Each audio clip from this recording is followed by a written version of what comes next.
Thanks to the road win in their last game, the Seattle Seahawks sit at 6-2 as they head into the second half of the season. And as Pete Carroll likes to say, it's not how you start, it's how you finish. Next up, the Seahawks take on the Tampa Bay Buccaneers, who sit at 2-5 on the year.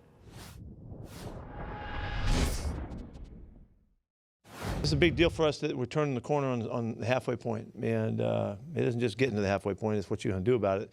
And that's all gone and done with, and now this is when the run to the finish is underway. And it's really important for us that we keep stepping forward, we keep fundamentally getting better, we keep working at all of our stuff and keep improving. We're not a finished product. We're still working at stuff, and we're trying to find our way in some areas and make sure that we're really moving forward so that we can finish really well. It's a championship week, and we got to do it right. Quarterback Jameis Winston is averaging nearly 300 passing yards a game, good for 5th in the league. He's thrown 14 touchdowns, but also leads the league with 12 interceptions. The Bucs have a very explosive team. They have a lot of really difficult aspects of their team.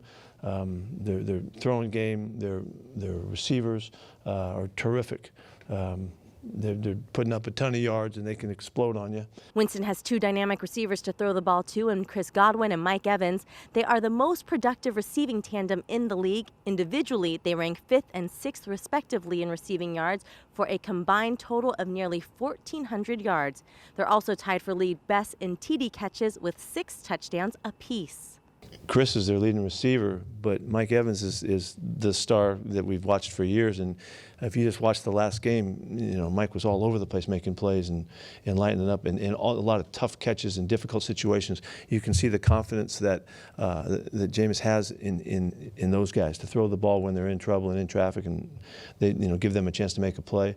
It makes those guys really dangerous, and they've got other guys too. When it comes to the Bucs defense, the numbers are all over the place. They are great against the run, allowing just over 68 yards per game, which leads the league, but their pass defense ranks next to last, allowing nearly 286 yards per game.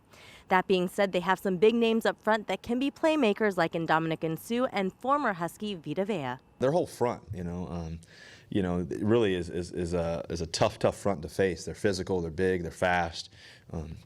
So we got our hands full. We got to be great. We got to execute our game plan and do what we do best, and just try to slow those guys down as much as possible. They've got a tremendous defensive line. Big as you can get.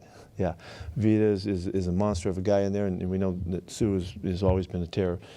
So it's a challenge for all of our guys. They start from inside out in the running game defense, and it's a very, very strong part of the football team. Tampa's front will be a tough first test for Seahawks center Joey Hunt, who will get his first start this season after the team placed veteran Justin Britt on IR. But Hunt is ready for the challenge. They're a great defensive front. Like you said, they're good against the run. They're good against the pass. They're a good defensive front. Looking forward to the challenge we have this week. To be honest with you, Joey's always prepared like he's the starter. He's always been ready. He's one of the smartest guys on the team. He's just focused all the time. He's always just prepared to play. So I have great confidence in him. I remember last year when it was last year, I believe it was last year when he stepped in for Britt against the Cowboys, and I remember mentioning that he pretty much won the game for us. I felt like just how he played. And so I expect great things out of Joey. He's just always been great. These two teams don't meet often. This will be the 14th all-time meeting since both teams came into the league the same year back in 1976. But they do have a very familiar head coach in Bruce Arians, who came out of retirement just to take this job.